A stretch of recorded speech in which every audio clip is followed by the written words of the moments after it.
नमस्कार दोस्तों, मेरा नाम है विमल सिंह बालाजी। स्टडी अड्डा में आपका स्वागत है। यूपी टेट सुपर टेट 2022 के लिए मॉडल पेपर करा रहे हैं। तो इससे पहले 24 नंबर मॉडल पेपर में हमने सीडीपी के 30 प्रश्न देखे थे। साइड में आई बटन में पिछला वाला वीडियो आपको मिल जाएगा। आज हम देखेंगे मॉडल पेपर नंबर 24 के अंतर्गत हिंदी के 30 प्रश्न। चलिए शुरू करते हैं प्रश्न नंबर 31 से। प्रश्न आपका है कि पिछड़े जो बालक हैं उनके शिक्षण को प्रभावी बनाने के लिए उपचारात्मक उपाय है। ऐसे बालकों को सोचने का आप पर्याप्त अवसर देंगे। आपको बात किसकी हो रही है? पिछड़े बालकों के शिक्षण की हो रही है। तो उनके लिए आपको बताना है उपचारात्मक उपाय। तो ऐसे बालकों को सोचने का आप पर्याप्त अवसर देंगे, या ऐसे बालकों को कक्षा में आगे बढ़ाएंगे, या ऐसे बालक जो है उनको हतोत्साहित ना करना, या उपरोक्त सभी? बताइए कौन सा सही होगा। तो हतोत्साहित नहीं करना चाहिए तो सही है, कक्षा में आगे बढ़ाने के लिए भी प्रोत्साहित करेंगे और पर्याप्त अवसर भी देंगे, तीनों ही सही है। यानी उपरोक्त सभी आपका यहाँ पर बिल्कुल सही हो जाएगा। 32 प्रश्न आपका कि भाषा शिक्षण में पाठ्य पुस्तक अनावश्यक है, एकमात्र संसाधन है, साध्य है या साधन है? तो अनावश्यक तो बिल्कुल नहीं होगा, सबसे पहले इस ऑप्शन को काटिए। एकमात्र संसाधन ही नहीं है और भी बहुत से संसाधन है, तो ये भी आपका कट जाएगा। साध्य है कि साधन है, ये आपको बताना है। बताइए ऑप्शन 3 या 4 कौन सा सही होगा। भाषा शिक्षण में जो पाठ्य पुस्तकें हैं वो किस रूप में काम करती हैं? आंसर की बात करते हैं तो साधन है आपका फोर्थ वाला ऑप्शन सही होगा। अगला है 23 प्रश्न। शेष कादम्बरी के रचयिता जो है वो कौन है? नरेश मेहता, हजारी प्रसाद द्विवेदी, बाणभट्ट या अलका सरावगी? बताइए कौन सा इनमें से सही होगा। शेष कादम्बरी के रचयिता कौन है? तो ऑप्शन 1 2 3 4 में से आंसर की बात करते हैं तो शेष कादम्बरी जो है ये रचना है अलका सरावगी की। तो फोर्थ वाला आपका ऑप्शन यहाँ पर जो है वो सही होगा, अलका सरावगी। अगला है प्रिय प्रवास किसकी जो है वो काव्य कृति है, महत्वपूर्ण रचना है, पूछी भी जाती है। बताइए मैथिली शरण गुप्त, अयोध्या सिंह उपाध्याय हरिऔध, श्रीधर पाठक या रामधारी सिंह दिनकर? प्रिय प्रवास किसकी जो है वो काव्य कृति है? आंसर की बात करते हैं इन चार ऑप्शन में से तो ये रचना जो है सेकंड वाला आपका ऑप्शन अयोध्या सिंह उपाध्याय हरिऔध जो है आपका सही होगा। अब यहाँ पर देखिए वर्ड क्या आ रहा है, अयोध्या आ रहा है, और अयोध्या जो है आप सभी को जो है वो प्रिय है, आप सभी लोग जाना चाहते हैं। तो अयोध्या से आप प्रिय वर्ड को जोड़ करके प्रिय प्रवास जो रचना है उसको जो है वो याद रख सकते हैं। तो प्रिय प्रवास अयोध्या सिंह उपाध्याय हरिऔध। अगला प्रश्न है आत्मजयी के रचयिता कौन है? श्रीकांत वर्मा, नरेश मेहता, कुंवर नारायण, मुक्तिबोध? बताइए कौन सा इनमें से सही होगा। आत्मजयी के रचयिता जो है वो कौन है? श्रीकांत वर्मा, नरेश मेहता, कुंवर नारायण, मुक्तिबोध? आंसर की बात करते हैं तो आपका ऑप्शन कुंवर नारायण जो है आपका ऑप्शन थर्ड वाला सही होगा। अगला देखते हैं आपका प्रश्न 36। सन्मार्ग का संधि विच्छेद क्या होगा? सत प्लस मार्ग होगा, सन प्लस मार्ग होगा, सत्य प्लस मार्ग होगा, या सनत प्लस मार्ग होगा? कौन सा इन चारों ऑप्शन में से सही होगा? आंसर की बात करते हैं इन चारों ऑप्शन में से तो सत प्लस मार्ग फर्स्ट वाला ऑप्शन सन्मार्ग का सही संधि विच्छेद होगा, तो ये आपका सही होगा। और ता और मा उसमें मिल करके आधी ना आपकी बन रही है। और अगर आपसे यहाँ पर संधि पूछी जाती है तो कौन सी संधि है? यहाँ पर आपकी व्यंजन संधि है।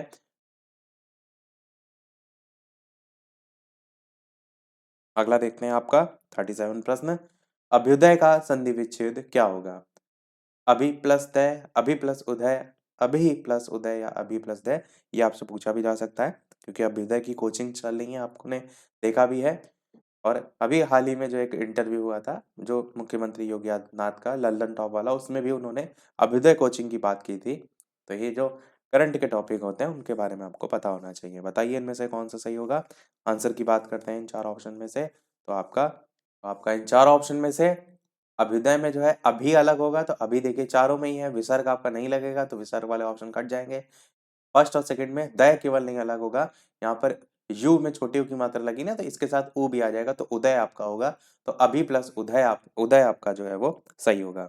और यहाँ पर अगर आप देखेंगे तो अभी जो है इसमें क्या आ रहा है तो छोटी ई आ रहा है, उदय में देखेंगे तो क्या आ रहा है छोटा ऊ आ रहा है, और ये मिल करके क्या बना रहा है अभ्युदय में या बना रहा है। तो या बना रहा है तो इससे आपको ये भी क्लियर हो रहा है कि यहाँ पर संधि कौन सी है तो यण संधि है। अगला देखते हैं आपका परमेश्वर में आपको समास जो है वो बताना है। द्विगु, द्वंद्व, कर्मधारय, बहुब्री? बताइए इनमें से कौन सा सही होगा। परमेश्वर में जो है आपको बताना है कौन सा समास होगा। तो इसका सबसे पहले तो किस प्रकार से समास विग्रह होगा तो परम है जो ईश्वर, इस तरीके से होगा। और आंसर की बात करते हैं तो कर्मधारय समास यहाँ पर होगा, थर्ड वाला आपका ऑप्शन सही होगा। अगला है देश सेवा में समास बताइए। कर्मधारय, द्विगु, तत्पुरुष, बहुब्रीहि।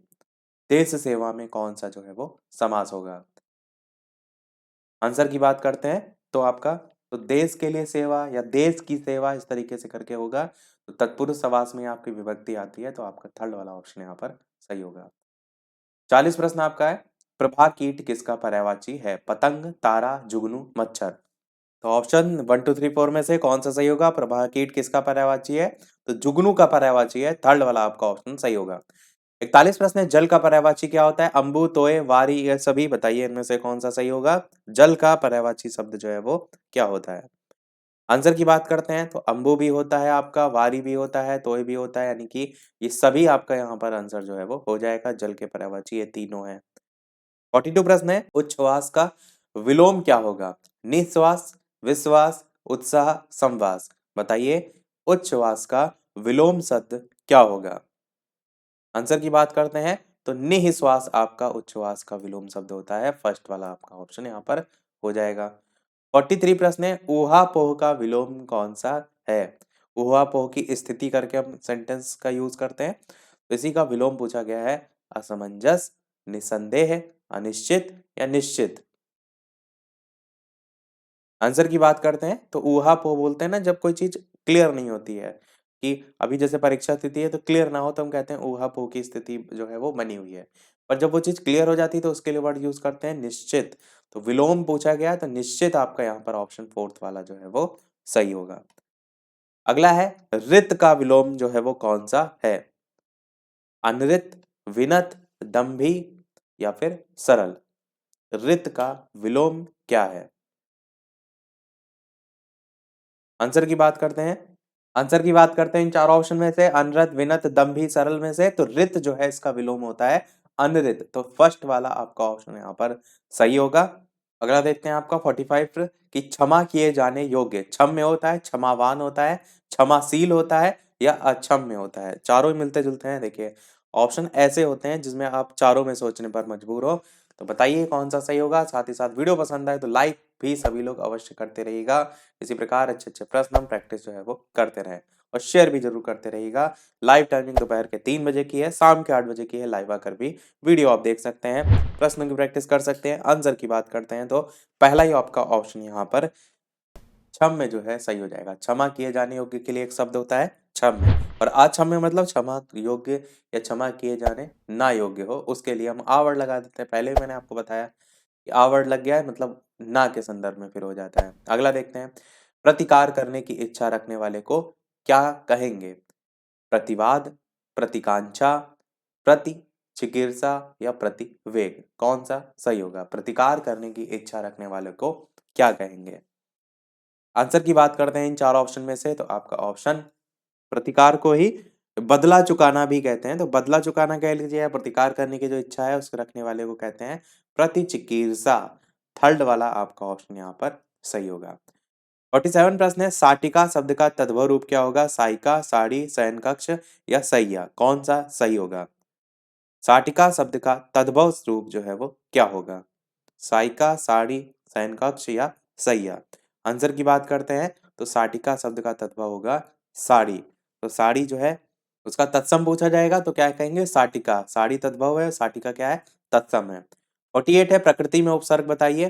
परा उपसर्ग है, परि उपसर्ग है, प्रा उपसर्ग है या प्रति उपसर्ग है। बताइए इनमें से कौन सा जो है वो सही होगा। तो प्रति तो बिल्कुल नहीं है, इस ऑप्शन को सबसे पहले ही काट दीजिए। इन तीनों में से परा, परि या प्रा में तो क्लियर दिख रहा है आपको, प्रा आपका उपसर्ग है। थर्ड वाला ही ऑप्शन यहाँ पर जो है वो सही होगा। 49 प्रश्न है, प्रतिबिंब जो है उसमें उपसर्ग आपको बताना है। प्रा, प्रति, परि, परा। कौन सा इसमें उपसर्ग है? तो ये भी आसान सा है, क्लियर आपको दिख रहा है। प्रतिबिंब में प्रति को आप अलग करेंगे तो इधर बिंब अलग होगा, तो आप आसानी से कह सकते हैं कि प्रति यहाँ पर जो है वो उपसर्ग है। सेकंड वाला ऑप्शन सही होगा। अगला है 50, आंखों में खून उतरना मुहावरे का अर्थ कौन सा है? क्रोध से आंख मुंह लाल होना, बीमार होना, क्रोध में अपशब्द कहना या विनाश करना। कौन सा सही होगा? आंखों में खून उतरना मुहावरे का अर्थ। आंसर की बात करते हैं इनमें से तो आपका पहला ही ऑप्शन यहाँ पर क्रोध से आंख मुंह लाल होना, ये आपका ऑप्शन यहाँ पर जो है वो सही होगा। 51 प्रश्न देखते हैं। खून सवार होना मुहावरे का किस अर्थ में प्रयोग जो है वो होता है? किसी को मार डालने को उद्यत होना, क्रोध आना, किसी को भड़काना या बेकाबू हो जाना। कौन सा इनमें से जो है वो सही होगा? खून सवार होना मुहावरे का किस अर्थ में जो है वो प्रयोग होता है? आंसर की बात करते हैं इन चार ऑप्शन में से तो किसी को मार डालने को उद्यत होना, ये आपका, या इसी को ही दूसरे तरीके से कह सकते हैं हम कि अत्यधिक गुस्सा आना। यहाँ पर क्या दिया है? क्रोध आना, केवल क्रोध आना नहीं आता है खून सवार होने में। किसी को भड़काना तो बिल्कुल नहीं आता, बेकाबू बिल्कुल नहीं आता। फर्स्ट वाला ही सही होगा, किसी को मार डालने को उद्यत होना या किसी गलत काम करने की जिद करके भी आपका नहीं, वैसे अर्थ उसका न निकलेगा, क्लियर यही निकलेगा कि किसी को मार डालने की प्रबल इच्छा आपके अंदर आ रही है या अत्यधिक क्रोध आ रहा है, तो उस दोनों संदर्भ में। 52 प्रश्न इनमें से कौन सा शब्द जो है वो शुद्ध है? अंतर्निहित चार प्रकार से लिखा हुआ है, बताइए इनमें से कौन सा सही होगा? तो ऑप्शन 1 2 3 4 में से आंसर की बात करते हैं तो आपका अंतर्निहित, ये थर्ड वाला आपका ऑप्शन सही है। ये बस आपको ध्यान देना है कि ये जो रा लगी ऊपर ना, ये कहाँ लगती है? जैसे इसमें ता के ऊपर लगी है, यहाँ पर ना के बाद लगी है, ना के जो मात्रा लगी वहां लगी है, तो बस इस चीज का आपको ध्यान देना है। तो अंतर्निहित आपका इस प्रकार से होगा। बाकी जब आप उच्चारण करते हैं उसमें भी आप देखेंगे तो अंतर ता के बाद रा आ रहा है ना, तो इसीलिए ता के बाद वाली जो लिखी हुई है उस पर रा चढ़ती, ना कि ता पर चढ़ती है। ऐसे भी आप इसे समझ सकते हैं। अगला, सही वर्तनी वाला शुद्ध, अपवचक, अपवंचक, ऐसे करके चार प्रकार से लिखा हुआ है, बताइए इनमें से कौन सा सही होगा? आंसर की बात करते हैं तो अपवंचक होता है। फर्स्ट वाला आपका ऑप्शन जो है यहाँ पर सही होगा।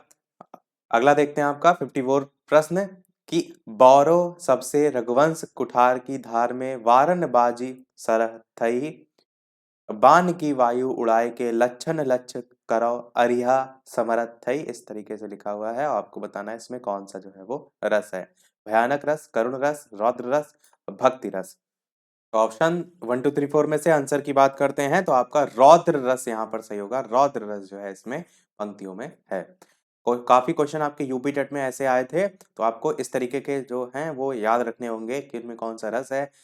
अगला है 55 सौवे कित चकोर तू सफल करे किन नैन, 4 दिन की चांदनी फिर अंधेरी अंधियारी रैन, फिर अंधियारी रैन सखे लखी सोच करेगो, सजग रहे नहीं भूली काल कृत जाल परेगो, बरने दीन दयाल लाल यह काल न खोवे, रोम रोम प्रति सोम कला ना लखत कित सोवे। ये जो पद है इसमें बताना है सवैया, दोहा, कुंडलिया, चौपाई, कौन सा होगा? तो इसमें तो आपका मात्राएं आप गिनते हैं, आप यहाँ पर मात्राएं साथ ही साथ चरण, इनके आधार पर आंसर तक पहुंच सकते हैं। तो कुंडलिया आपका है, थर्ड वाला ऑप्शन सही होगा।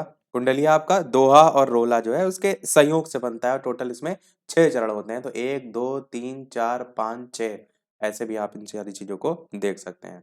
मात्राएं कितनी होती हैं? तो प्रत्येक चरण में 24 मात्राएं होती हैं। 56 प्रश्न, थाड़े हैं वो द्रुम डार कहे धनु कांधे धरे कर सायक लय। ये जो पद है इसमें आपसे पूछा गया है सवैया, बरवे, सोरठा, उल्लाला, कौन सा जो है वो सही होगा?